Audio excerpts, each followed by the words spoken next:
Hey everybody, this is your brother, Narada, Michael Walden. Welcome to All In, my podcast where we break down music, life, and love, interviews and conversations. Let's get into it.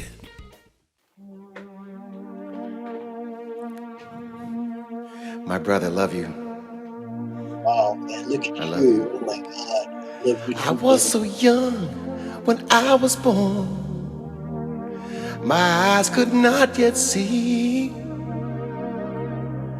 And by the time of my first dawn, somebody holding me, they said, I welcome you to Cracker Box Palace. We've been expecting you, Alvin. You bring such joy to Cracker Box Palace. No matter where you roam, no, our love is true. No matter where you roam, no, our love is true. All the musicians around the world, Alvin Taylor, send you love at this moment. On behalf of your beloved, George Harrison. On behalf of all people who love you, I want to honor you at this time. We want to honor you at this time for all the love you've given, all the heartbeat of drums you put down with the passion and the groove and the grounding that you bring. We want to really just thank you and say, Alvin Taylor, it's your time to shine, bro. Go. Love you, brother. Love you. Can you hear me okay? Yes, sir. I All hear you right. great. Bringing tears to my eyes. Never had such a beautiful welcome in all my life, Narada. Oh, thank you, That's Alvin. God awesome. bless you, man. Thank you so much. Yeah. Well, you worked Oh, with everybody, so I mean, it's like the whole world wants to come right down and say hello to you. George Harrison would have loved to have heard that.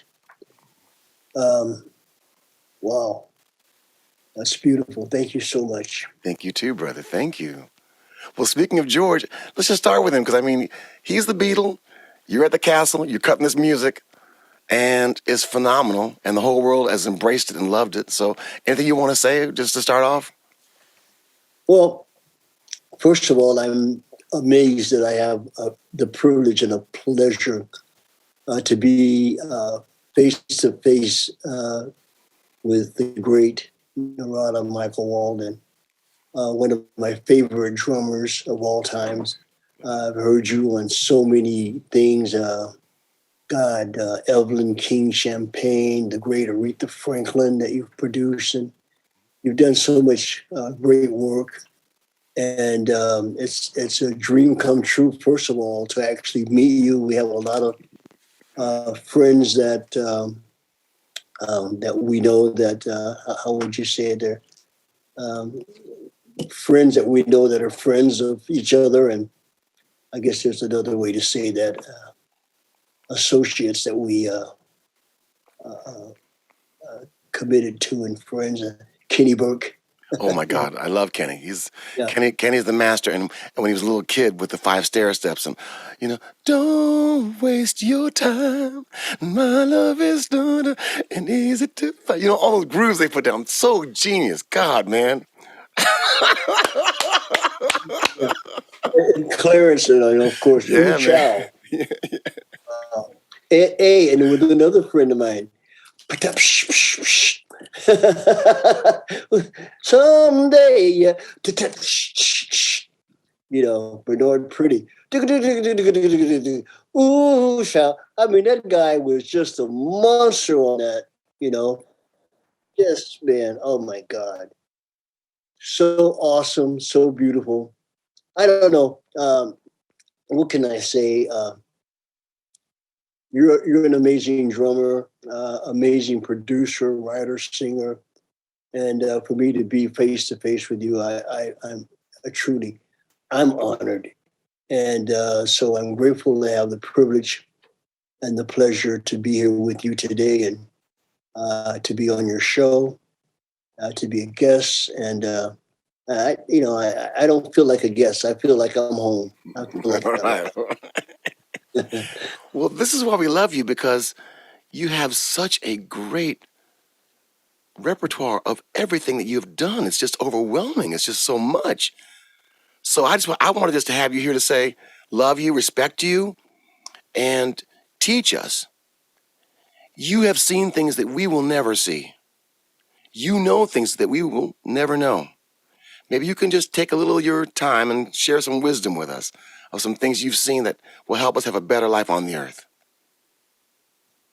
Well, being a little boy from Palm Springs, California, and you could tell that's where I got my suntan from.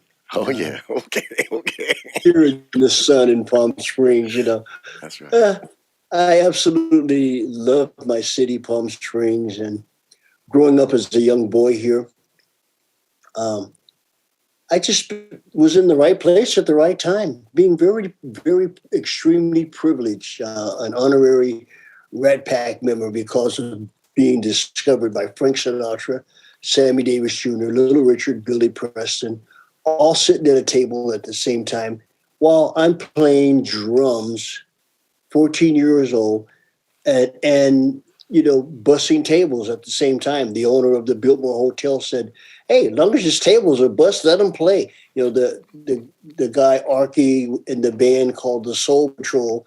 The drummer would get totally inebriated and couldn't finish the set, couldn't play. And so I let the band leader know that, hey, I can play drums. I get out of here, kid. I'm like, oh, so seriously, I can really, really play.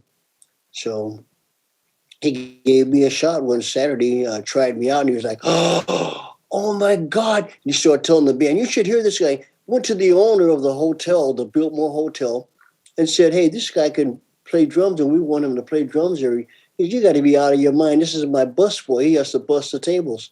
And he said, well, but he's a great drummer also, and we really need him. And he said, well, as long as the tables are bust, let him come on in and we'll let him sit in every now and then. So, one night the drummer got drunk, excuse the expression, or inebriated, I should say. And he set out, I set and in walked at the same time Frank Sinatra, Sammy Davis Jr., Little Richard, and Billy Preston and Narada. And thus my career begun because I'm playing drums when these guys walk in and they're like, oh, Frank Sinatra's pointing, he's Little Richard, and it's funny because Frank had just started a label called Reprise Records, distributed by Warner Brothers. That was his French label, but he was signing Little Richard. I'm thinking, later on, I thought, how in the world? I couldn't figure it out. Why is Little Richard with Sammy Davis? I mean, these guys don't seem to mix together. But as it turned out, they were doing a celebration for the signing of Little Richard to Reprise Records. And so they were all together hanging out. And they happened to come to the restaurant where I was a busboy at. And my career began that night. The Richard said, woo, honey, I ain't seen a drummer like that since I left Macon, Georgia. He said, ooh, when I see, Narada, he said, when I seen you play them drums, my boots my big toe just shot straight up in my boots. And he says, and I wanted to scream like a white lady. It was so funny. I was like, it was totally comical. And he's like, would you be in my band? And I'm thinking, I live in Palm Springs. I live on the Indian reservation. I grew up on the Indian reservation. So when he says band, of course, I'm thinking band of Indians or something. Because he's got all these headdress going on with all this feathers and stuff coming out. And I'm thinking maybe he's one of the Indian chiefs or something and be in his band. I mean, it was kind of, interesting. But later on, I found out that he was a rock and roll star and that he wanted me to play in the band, so he wanted my mom's phone number to call my mom. The next thing I know, my mom is saying no under those circumstances. And Richard's like, my manager wants to talk to you. So Richard, not wanting to be outdone, allowed his manager, Bumps Blackwell, to try to negotiate the deal. Bumps is like, well, what are your concerns? It's like, well, he's only 14 years old. He's still in school. He's got a job. He's still young, and I don't want him in that kind of a lifestyle. And she's kind of concerned about, where I was going to go.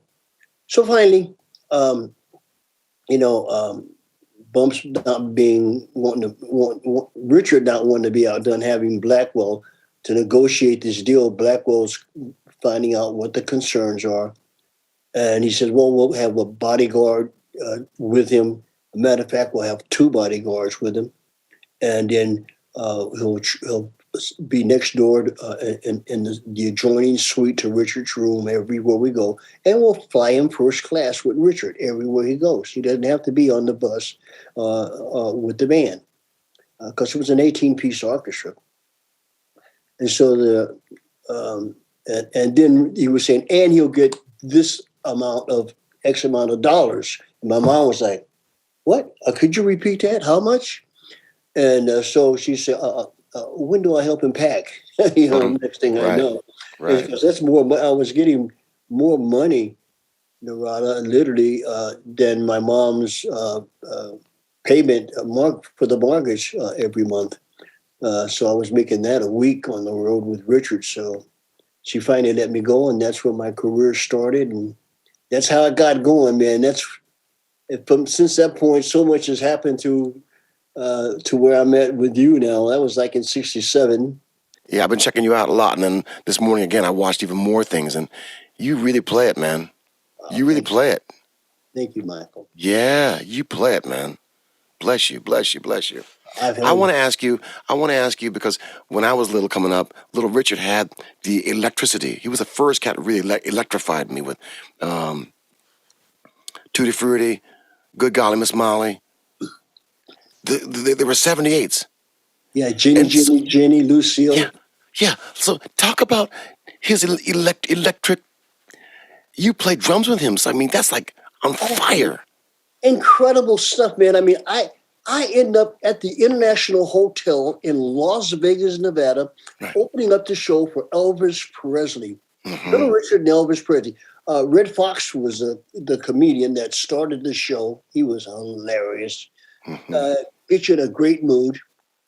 And then Little Richard. And it was just amazing. I mean, working with Richard, I mean, there would be kings, princes, queens, great imams, just people from all over the world. I mean, I've seen everything. I mean, the presidents, pastors. Billy Graham showed up at one of our shows. Mm-hmm. We had Jimi Hendrix playing guitar. Billy Preston playing keyboards.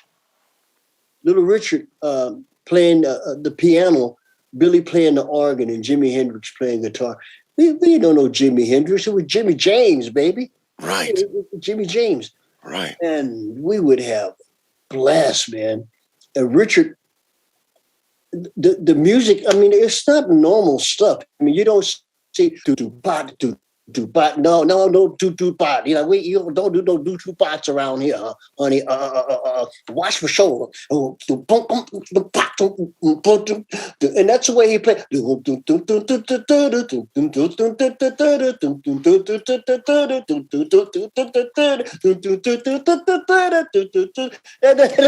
that's the way it was done. It wasn't done. None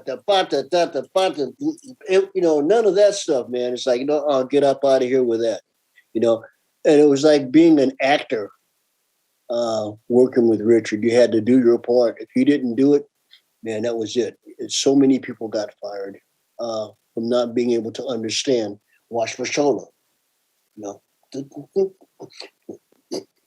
And it was, and I had to learn that from working with Richard, that when a singer is singing and if they're not patting their foot, if they're not moving, then it's because I'm not doing something to make them move.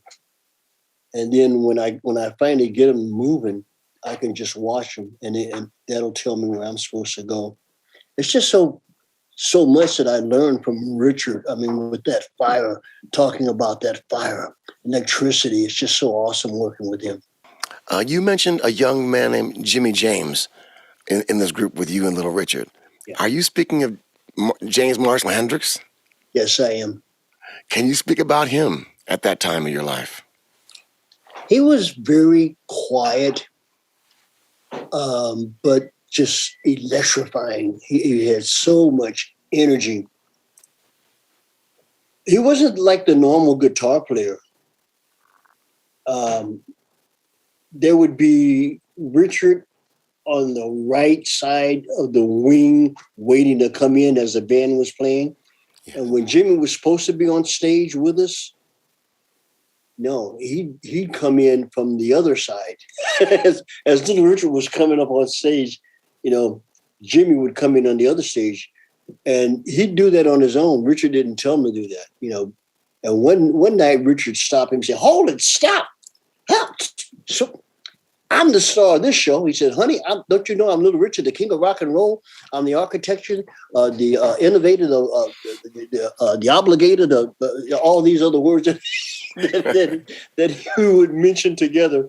I'm the originator, the emancipator, the proclamator, and after I'm gone, there'll be no more, honey." He said, and by the way, I'm the star of this show. And he said, "And what are you doing with trying to look like me?"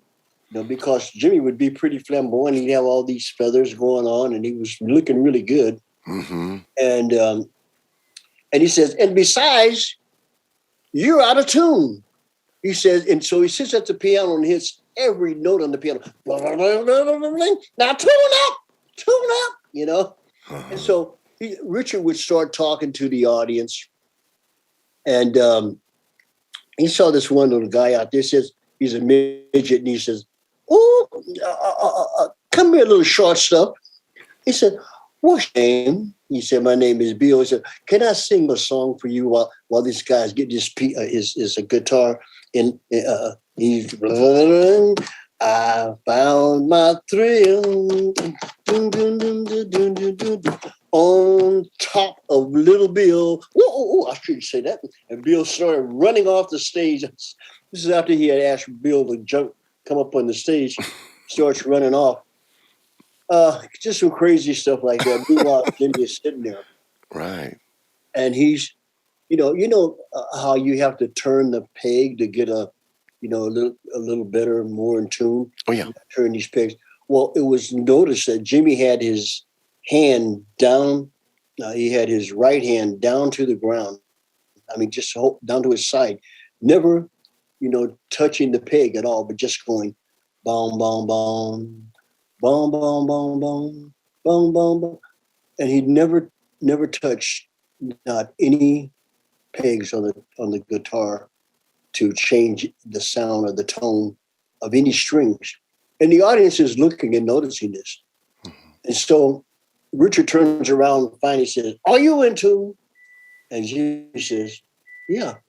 And so he says, give me a C chord. Richard hits a C, blang, and then Jimmy hits a blang, and Richard goes, "Oh, much better." Okay, yes. Yeah, and he never touched. It was funny. He had never touched any keys at all, but he told me he was out of tune. So it's just, you would think that it was kind of an act, but it's just amazing stuff that just I don't know. I don't understand. I still can't explain how funny it was, but it was just the whole band would be cracking up, and Richard would turn around. He'd look and he'd wonder why everybody was laughing. Jimmy wasn't laughing. He was just sitting there, ready to play the next song. And it's just so, just funny stuff like that. But the guitar playing and solos that he would take, because usually he liked this guy named Bobby Forte. I don't know if you've ever met him before. No. He was our saxophone player. Okay. He'd do all these saxophones on Rip It Up, and Good Golly, Miss Molly does these sax solos. And to have Jimmy James around, during the time, he wasn't an official band member, but he would sit in every once in a while because he and Richard were friends, and Richard liked him and he liked Richard. And he was on his way to fame, and finally made it pretty big. So that was a lot of fun working with Jimmy. The great guy.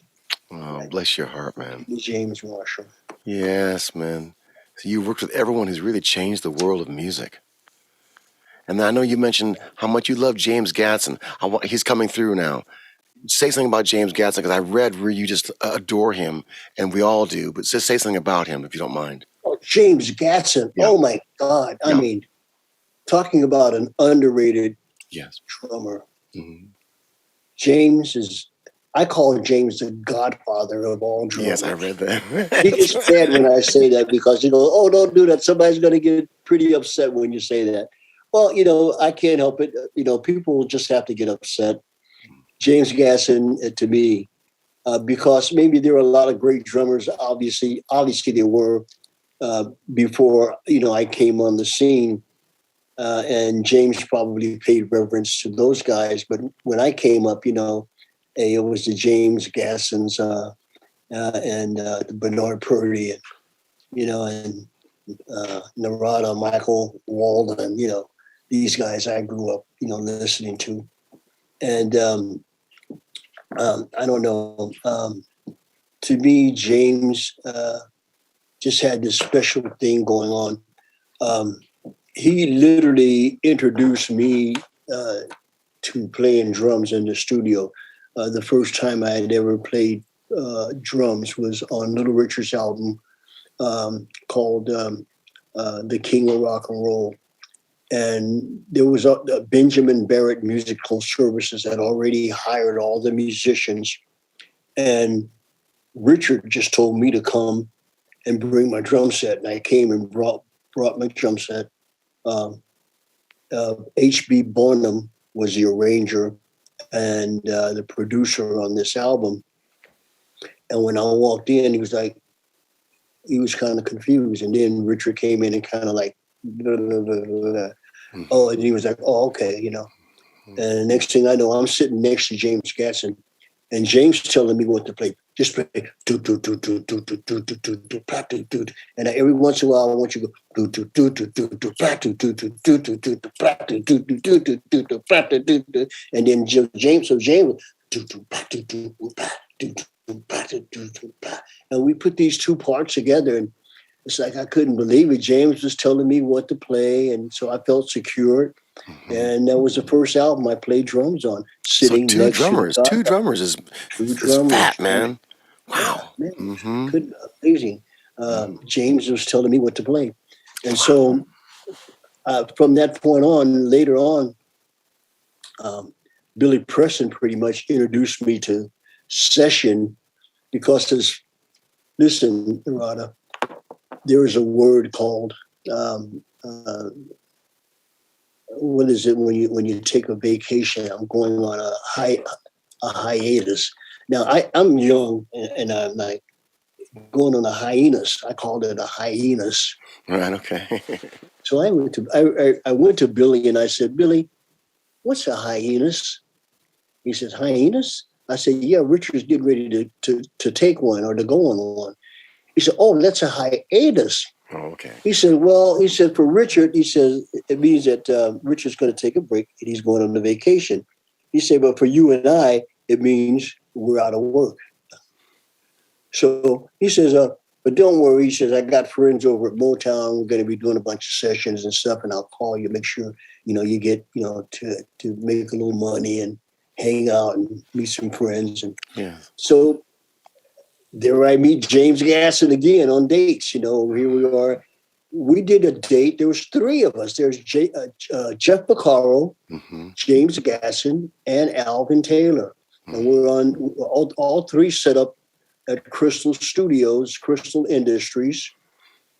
And, James Gasson is pretty much, he's like the king here. I mean, Jeff Beccaro and I both are like, what do you want us to do, Dad?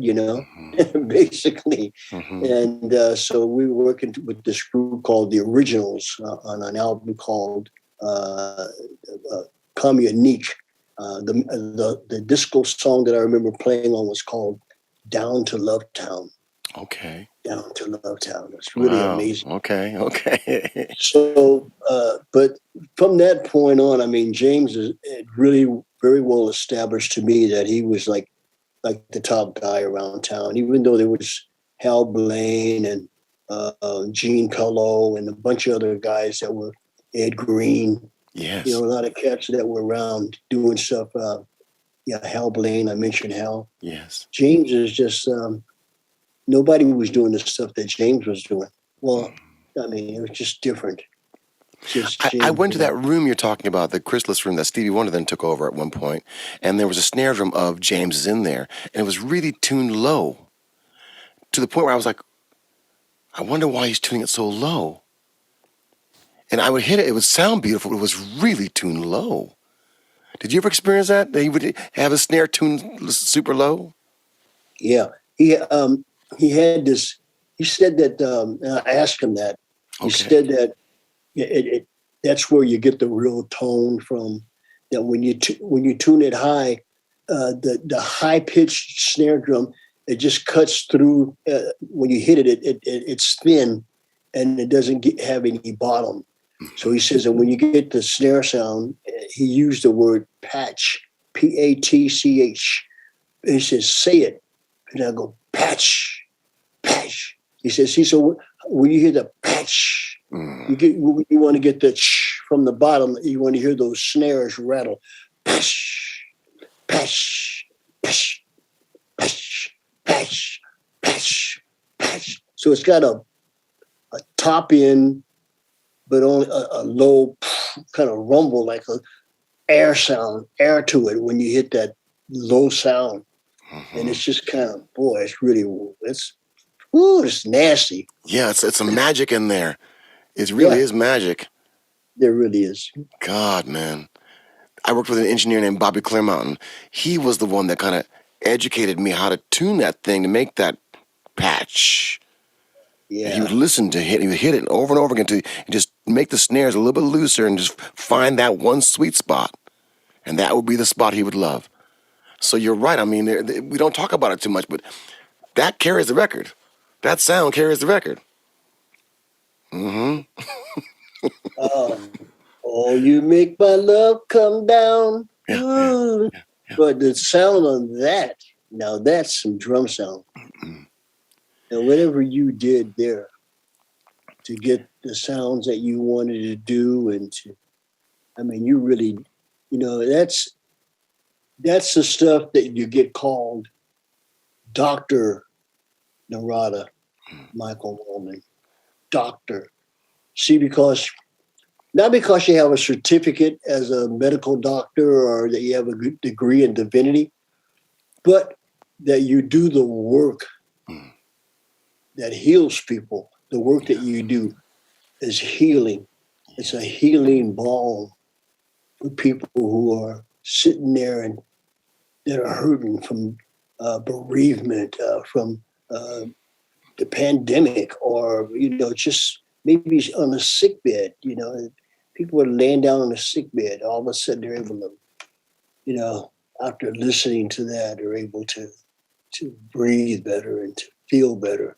It's just like you talk about magic. I guess that's a good word for today. There's just so much magic in that. And I think a lot of that has to do with the sound that you got, whether it's electronic, whether it's triggers, whether it's just a regular drum snare drum. There's something that was just so magical about the sound. And I know that you're responsible for that. Oh, we love you. Now, this is my interview on you now. So let me flip the table. Now, listen, you. Well, I know, but hey, listen, Okay. a lot of the reason that I'm being interviewed here today has a lot to do with influences from people like yourself. Had I not listened to stuff that you did and learned a lot of stuff that you did, I wouldn't be able to incorporate some of that stuff into what I'm doing. And so I can't do back there, with that drum set, what I do without hearing guys like you and hearing guys like Gatson. And so I'm just grateful. I'm grateful to you. There's something you said earlier I want to get back to when you said the healing. And I really believe in that. And this is why I think that you've been so successful, Alvin, is, you're a fantastic drummer, but you're so nice to be around People want to be around you because they feel healing spirit with you. You mentioned George Harrison, you mentioned Elton John, and of course all the LA people that you were around. Can you speak about that aspect that we don't talk about too much, the person? People want to be around a certain person. Yeah, they play nice, but there's also something they get being around them that helps them record better, makes them feel better. Something about that. Can you speak about that aspect? Sure. Okay. Well, I tell you, George is a very highly spiritual person. Not religious. I'm not talking about religion. Right. Now, don't get me wrong. If you're a religious person, I'm not trying to say anything bad about religion. Mm-hmm. There's just something that's mystical and magical about being spiritual. Mm-hmm. And George was extremely spiritual, really wonderful guy to be around. Mm-hmm. Um, Working with George was like working with Steven Spielberg doing a movie. So when you're working with George Harrison doing an album, it's almost thinking of working with Steven Spielberg. It's like, wow, I wonder what is he going to have me doing? I wonder what's my part going to be? What's it going to look like on the screen? What's it going to look like when I take a listen and hear it? Mm-hmm. And man, I mean, ooh, man, wow.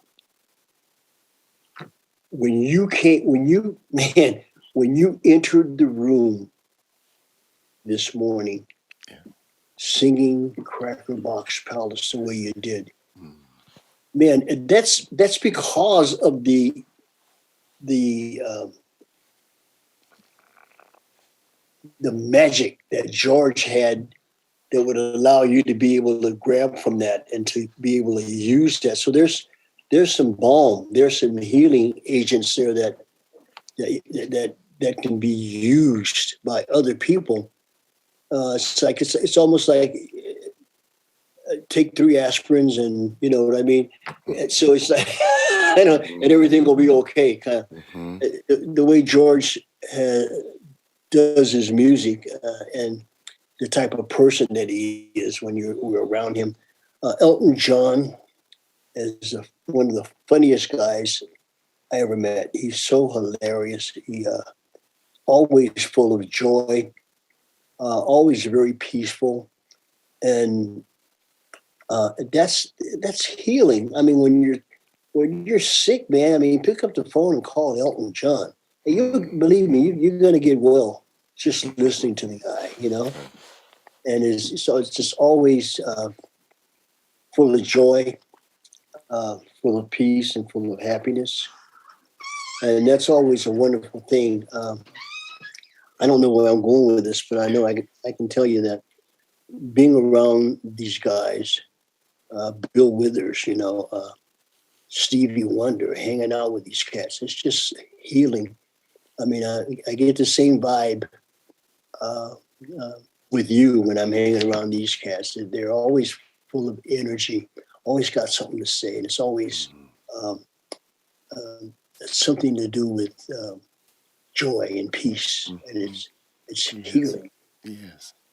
And then do you find that, well, for example, like on Cracker Box Palace that you played on in that album, is it George looking to you to bring your own ideas for the parts, the arranging of the drumming that you did? For example, in the verse you're playing at halftime, then you go to then you go and you cut time for your chorus. So is he looking for you to bring that spirit? And can you speak about that? Yeah, well, George is the only. I'm like, oh, so this is how records are supposed to be made. Yeah, yeah, yeah, After all working with all these cats, and then all of a sudden working with George. yeah. George sits down at a fireplace with a 12-string guitar, Mm-hmm. plays all the songs that he's going to be I'm going to be doing on the album. He's introducing me to the album. Mm-hmm. After I'd flown over from London, I'm sitting in his castle, and he's talking to me. He's like, "Oh, this is the song, about Herb Alpert. I was wanting to be with A&M because um, Herb Alpert is a musician, and I knew that he would understand about musicians and be sensitive and considerate of musicians and be helpful to them. And, I had a talk with him and it's like we thought, he says, and then all this horrible stuff happened. I won't go into detail. But meanwhile, he's still playing the song, right? He's playing the song while he's talking. Mm-hmm. He's not singing the lyrics to the song. He's just telling you the story behind the song as he's playing it. Mm-hmm. And he's saying, so he said, after all this horrible kind of stuff happened, he says, you know what? You're supposed to love people no matter what. And he said, but he said, I'm still learning how to love, this guy, Herb. I'm upset. I'm angry with him. Mm-hmm. And so he wrote a song called Learning How to Love You. And it had Oh, to do, he says that he wrote that song because of what happened, with his situation with Herb over at A&M that caused him to leave and go to Mo Austin over at Warner Brothers. okay. So that Okay. if you go back and listen to that song, Yes. Okay. Learning How to Love You by George Harrison. All right. And so, but George did that on all the songs. He said, oh, now this is a song called This Song. And the whole purpose for this song is it's supposed to be a comic, because it's kind of a spliff on a spliff, a spoof or a spiff or whatever he calls it, Mm-hmm. a joke basically. Spoof. What is it? A spoof? Yeah, I think so. Okay. On Okay. It's supposed to be on the fact that I got sued for My Sweet Lord. Oh, yes. And All so right. uh, then as he's singing the song, he's saying, "So I want people to understand that, you can." And by the way, Willie Weech was playing bass with us, and the bass line was boom, boom, boom, boom, boom, boom, boom, boom, boom, boom, boom, boom, boom, boom, boom, boom, boom. So and George is saying, "You could sing Sugar Pie Honey Bunch of that, right?" I said, Mm-hmm. "Sure." Boom, boom, boom, sugar pie, honey bun, boom, boom, boom, boom, boom, boom, boom. He said, "Oh, but you could also sing Rescue Me, boom, boom, boom, boom, boom, boom, boom." So, oh, Rescue Me. So, and and it's funny because when we did the record, he actually had Eric Idle from oh God, Monty Python Flying Circus, Yes. the creator of that. Um, this could be Honey Bunch, Sugar Pie Honey Bunch, or it could be Rescue Me, And so as the line is going, this song, there's nothing tricky about it. This song ain't black or white, and it doesn't infringe on anyone's copyright. So, dun, dun, dun, this song is any, this song could be, it could be for you, me, and your aunties, And he said, and it's really funny because he sings this song called This Song, and it's a joke about, why, how could you sue me for My Sweet Lord? I mean, there's only so many keys that you could play, Yes. and there's 20 other songs that also have the same kind of a thing. When you're going to pick me and sue me because supposedly I'm one of the Beatles and probably I got some money to pay you, but these other guys, you're not going to sue them because they don't have the money to pay you. Mm-hmm. Wow, shame on you guys. So that's Mm-hmm. the whole purpose of that. Working with George was kind of like, you know, once you get an idea of the script Yes. or of the story, he kind of gives you a script that you kind of build in your own mind to what you should be playing to these songs when you play. Mm-hmm. So it gives you an idea. When you're playing, believe me, you're playing with confidence. Mm-hmm. You're not guessing Yes. That's because right. he's already told you. He's Mm-hmm. already showed you. So it's like being an actor where you're stepping in and pronouncing your parts Yes. and actually acting and doing the part. So it's Mm-hmm. like being an actor when you're working with George. The only difference is you got sticks in your hands and you're hitting some skins. Right. Right. When you're Right. doing it. Right. I notice also your work with the band America. Can you speak about America? Oh boy. I really Well, love that band, and I didn't know you had worked with them so much. So here, these are things that you've just done that mind blowing. I want to hear you talk about it. it's crazy that you would mention that because Yeah. Okay. some of these things you hardly. I mean, God, I forgot all about the Okay. fact that I work with America. I mean, how could you? How did you forget that you work with America? Yeah. And and you live in the country of America, and then you're working with, um, another great drummer. He was with the band. Oh boy. Oh.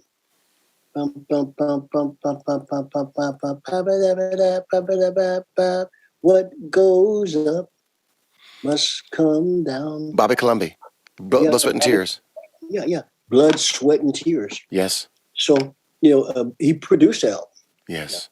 So I mean, here is another great drummer. Yes. Someone who Mm-hmm. you grow up listening to, and Mm-hmm. I was a young kid when I was listening to Blood, Sweat, and Tears. But all of a sudden, I get a call, Right. and I'm like, "Hello, hi, Alvin Taylor. Yeah, this is Alvin. Yeah, this is Bobby Columbia." I'm like, "Oh, get out of here!" I wanted to say "get out of here," but I didn't want to disrespect whoever it was that was trying to play a joke on me. I wanted to kind of like go along with it. So I'm thinking this has got to be a joke.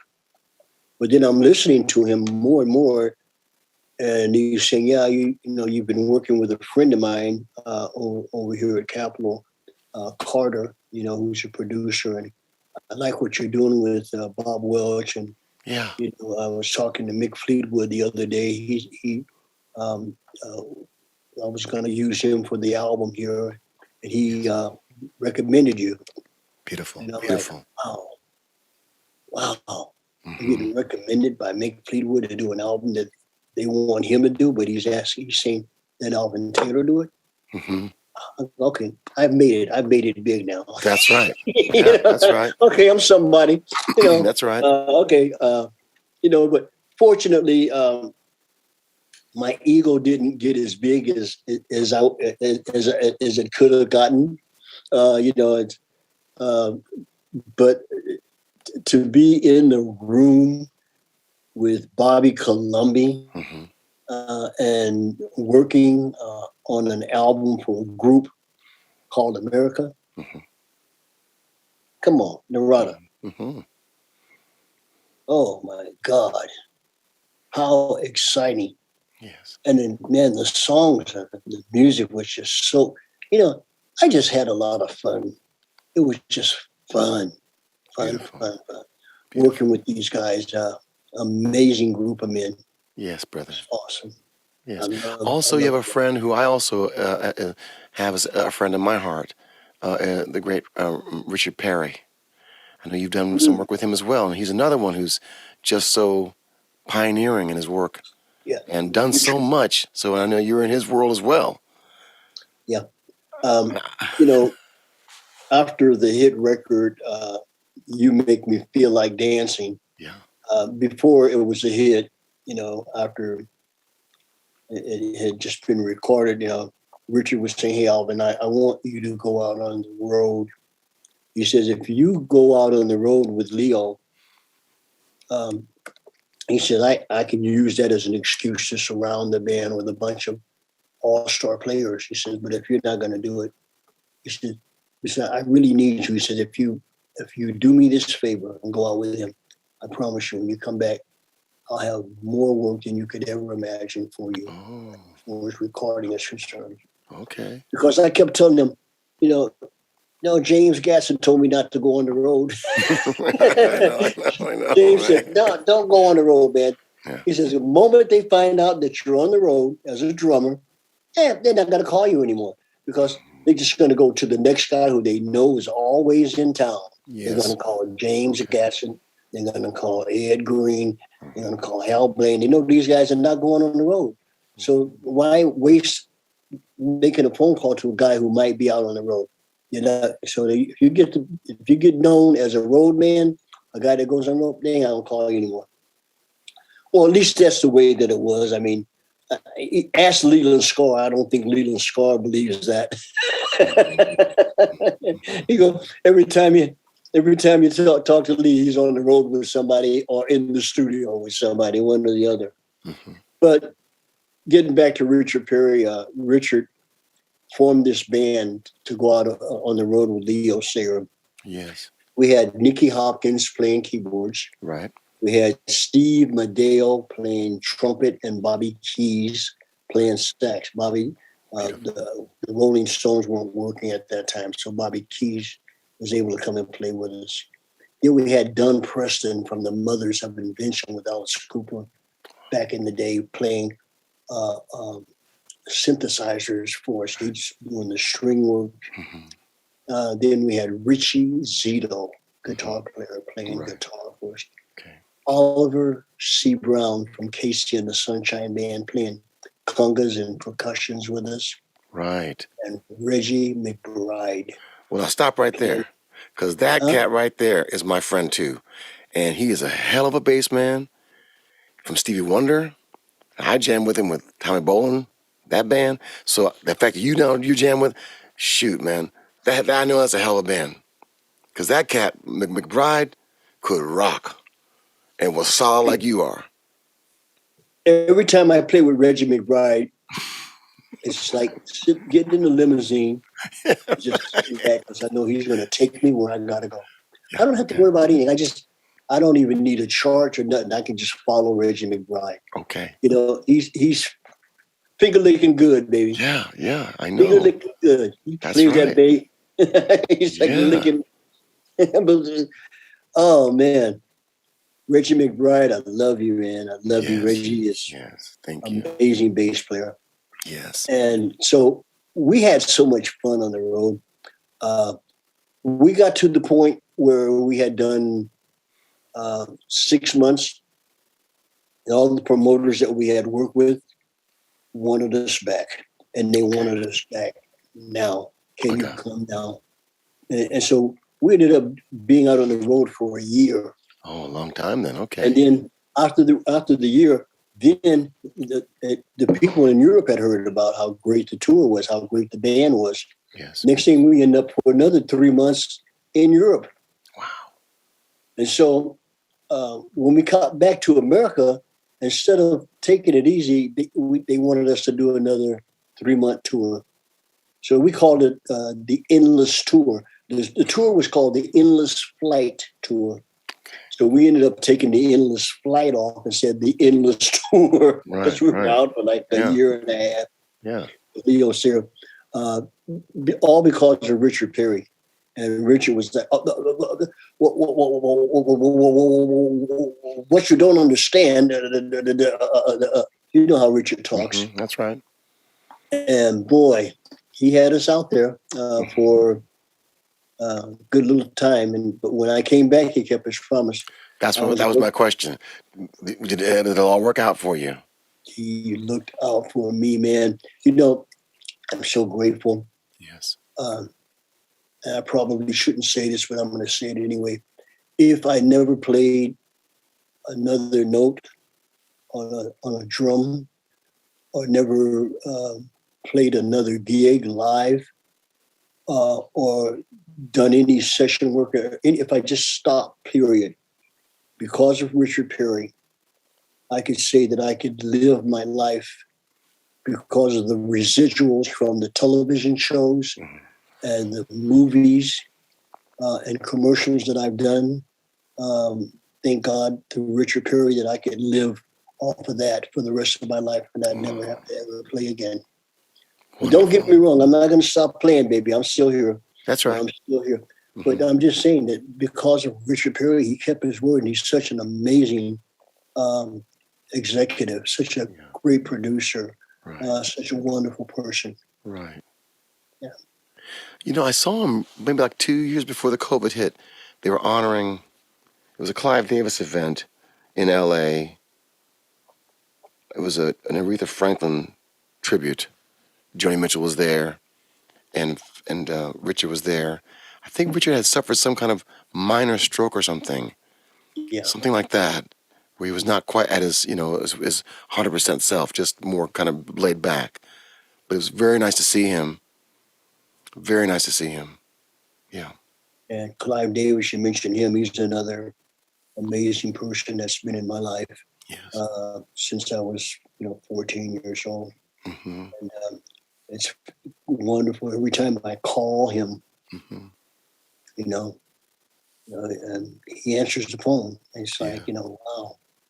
And I know that there's people that he knows that he's just too busy, won't answer the phone. Take a message, I'll get back to him.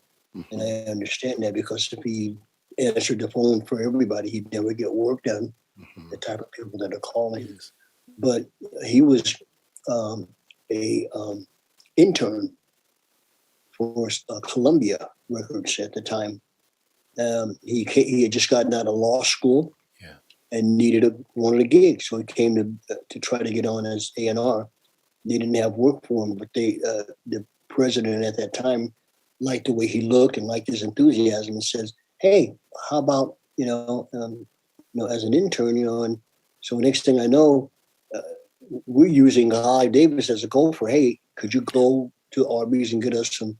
And I was with a band called Pacific Gas and Electric. We had Right. a Of course. called Are You Ready to Sit Right Now? Are you ready? Not to be alone. Someone's coming to carry you home. And if you're ready, then we care. So I was in that band playing drums with Charlie Allen as our lead singer. Yeah. And we'd have Clive Davis going to get burgers for us and stuff. Mm-hmm. Next Mm-hmm. thing I know, he ends up with a job because the head of the legal department left. So he ended up taking over the legal department of Columbia. Mm-hmm. And I think it was a year, it wasn't a year that the president at that time decided to leave. And they were like, well, who do we get for president? Someone said, well, how about somebody that really, it has to be somebody that knows about the legal department really well and understands. Oh, that would be Clive Davis. Hey, oh, yeah, remember the guy? He's been there a year. He's only been there a year. Well, yeah, but he knows. No, next thing you know, he's the president of Columbia Right. Records. Mm-hmm. And then that's, everybody starts getting signed, Yeah. God, I I've mean, done a lot of work with Clive, but I have to say, before I ever knew him, there's one ballsy move he made that changed music, and that is the choosing of Bridge Over Troubled Water, Simon and Garfunkel, as the first single on that album, because Paul Simon was wanting to be Cecilia, and they thought Bridge Over Troubled Water was just going to be a beautiful album track, but when Clive heard it, he really put his life into making that the first single and putting every bit of ounce of energy behind that. And when we would hear it, it would just be captivating. So that's the power of the Clive, to really get the music and make sure people hear it. Yeah. and I'll tell you something, and the world needs to know this Mm-hmm. because Clive Davis is not going to come out and say this. I'm going to say it on behalf of Clive Davis. Okay. If it wasn't for Clive Davis, we wouldn't have no soul music being played on the radio. Mm-hmm. Clive Davis is the one who broke that. I mean, he went to Philadelphia, hooked up with Leon Huff and Kenny Gamble. Kenny Gamble and Leon Huff over at TSOP, the Sounds of Philadelphia. And God, I mean, da da da da da da da da da da. I mean, that Soul Orchestra, and I mean, you hear them on everything. I mean, Yes. I'm leaving. Uh, what was that song? God, wanna walk away from love before love breaks my heart. Mm-hmm. David Ruffin. Mm-hmm. God, the list goes on. Major Harris, Yeah. the OJs. Of course. What you doing now? Right. Smiling in your face. Yeah. They didn't want to play the local programmers didn't want to play that kind of music, and Clive kind of forced them pretty much to play it. So next thing you know, you're starting to hear that kind of music on the radio Mm-hmm. when you couldn't hear that kind of music on the radio. Mm-hmm. And it was right around 60, 66, 67. All that started right around that time. But before that, you couldn't get that kind of music on the radio. So Clive Davis, my hat's off to him. What a great Yeah, man. beautiful. Well, I have to say, if you're talking about Clive, the reason I was able to work with Aretha Franklin in the first place was Clive. He said, just give her a call. I called her, and the rest is history, from Who's Zooming Who and Free Rare Love and all that stuff, because Clive said, just give her a call. And then come with Whitney Houston and all that work. And then we got a lot of work with Arista. But I'm saying it was really because he opened his heart and said, well, just try these things. And I did. So God bless him. Thank him for all those things. Yeah. God bless him. Yeah, so I want to say to you, and what's something you want to say to everybody? You've lived such a wonderful life, and you have more to live, of course. But what do you want to share with us at this time? Today is July 19th, 2022. You're rich. You're wise. You've seen things that only we can dream of. Just hit us, man. Put it on us. Lay it on us, bro. Put the gravy on the potato. hit us, man. Well, music has really, really, really made me wise. It's made me rich. It's made me healthy. Um, um, I've learned how to be clean. Yeah. I've learned how to be sober. And when I say sober, I'm talking about sober in my action, sober in my behavior. Do I get angry? Yeah, but um, uh, I'm learning how to respond appropriate with my anger.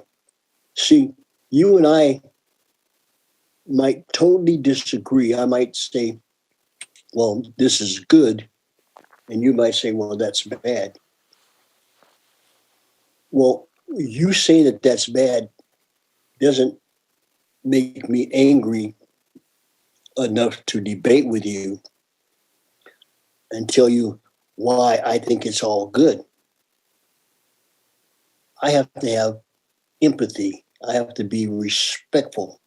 I have to be loving. I have to be kind to you in spite of me disagreeing with you. I have to still love you so that I can win you over to me as a friend and as a person that we can communicate together. Wow, that's it. Let's put it this way. I can't get my point across being cross. Mm-hmm.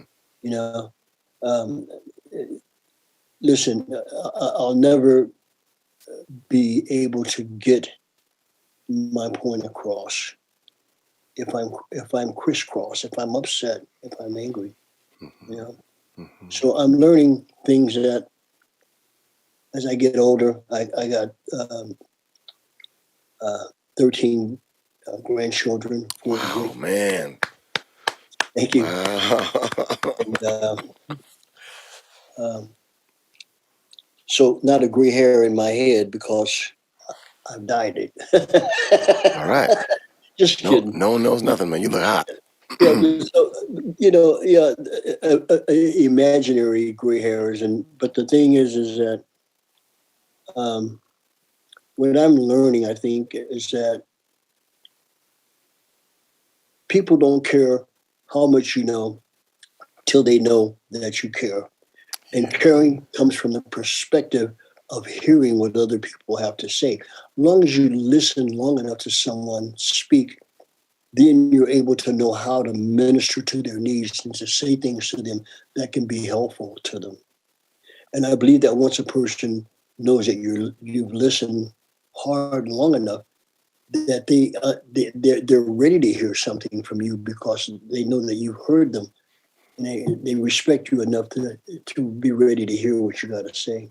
Mm-hmm. But if you're doing a lot of talking and not listening and not being empathetic for what the other person believes, whether you like it or not, Mm-hmm. you know, it's like so. Um, and the example is that one person might be he might have a religion of let's say it could be Catholic, and then another person might be Buddhist, or he might have a Indian philosophy, more of a Middle Eastern type of philosophy, or whatever. But just because one person believes in one thing and another person believes in another one, that there shouldn't be any schism. Schism is the word separation. There shouldn't be any separation. Well, yeah, I'm better than him because I'm Catholic, or I'm better than him because I'm Baptist. I'm Baptist, and my great granddaddy was Baptist, and you can't make me a Christian, or you can't make me believe, uh, in Buddha or whatever.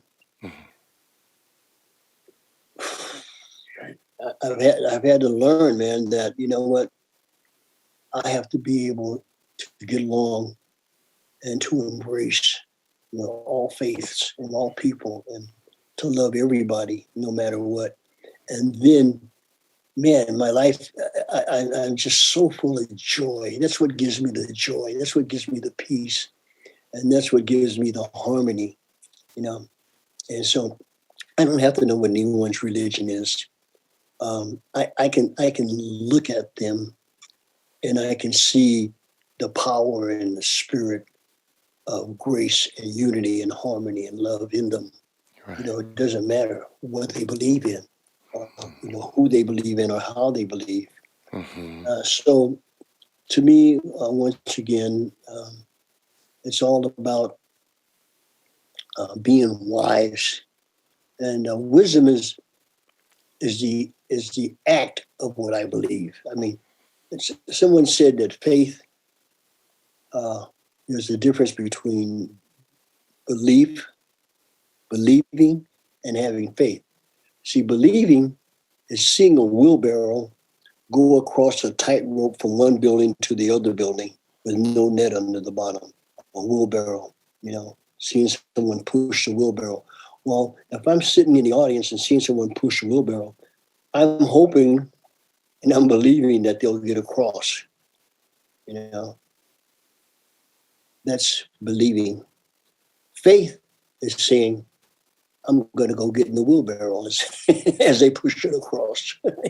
that's, that's faith. So believing in faith is two different things. Once you have faith is the act of what you believe. And that's what wisdom is all about, using that. And I think that, music, really, music has taught me that. I Yes. didn't go to school to learn that. I learned that by hanging out, with cats like you, Mm. Narada, and talking and seeing all of that in your life, and seeing it in the people's lives that you work with and the people that I work with, and it's just so all around us. Life, grab it, be a part of it, share it with others, Yes. learn to love others, learn to be kind Mm-hmm. and helpful to others. And so that's what it's about for me. That's Wow. where I'm at. That's Those are the beautiful. best words of Beautiful. wisdom that I can give. Mm-hmm. Mm-hmm. Okay. Fantastic. Fantastic. Well, Alvin, you've done so much, man. Just want to really open our hearts and give you the outpouring of gratitude for the love and the work you've put down in your life, and to encourage you to stay as strong as you are for the future and keep it up. And come visit us at Tarpan Studios, where I am right now, in this beautiful room where I've been sitting since 85. You're welcome to come and cut something or do something. And just want to really just thank you. I always knew you had wisdom because I could just hear it. I could feel it. And so to hear you speak today has just been gratifying and important. I look at you like I look at the James Gatson people who have given so much, but we want to hear your words because, like, again, I'll say it. You've experienced things that we will never experience. So we look to you like to keep Jimmy alive. We look to you to keep Little Richard alive. We look to you to keep all these people that we've grown to love alive because you knew them. You worked with them. You see, you're part of the fabric of our lives. So I want to really just share that with you and tell you we love you and thank you. Yeah. Thank you so much. Uh, I'm so grateful, man. So grateful. Thank you so much. I also wanted to, say to my friend Bill Withers, Yes. rest in peace. George Harrison, Yes. rest in peace. Billy Preston, Yes. rest in peace. I did the very first Saturday Night Live show with Billy Preston, and we got a chance to see, Gilda Radner, Chevy Chase, and Garrett Morris, John Belushi, and all these people right there for the first time before they ever became famous. And that's just some of them. To see that happen was just amazing. And, you know, rest in peace, Billy Preston. And grateful for working with Sly Stone, Yes. and so many other people that I'm grateful for. And once again, to have the the privilege and the pleasure to be face to face with the master. I call you a master, Master Narada, Michael Walden. Thank you. love you. Thank you. Having Alvin, me. let's hook up soon. Come visit us. And thank you for your great interview today. I knew it was gonna be a knockout, and you have knocked us out, man. So thank you for your love. Thank you so much for listening to our All In podcast. If you enjoy the show, please follow, like, and subscribe on our socials: YouTube, Official Narada Instagram, Official Narada, one word, and All In with Narada Michael Walden on Apple Music, Spotify, and more. Thank you so very much.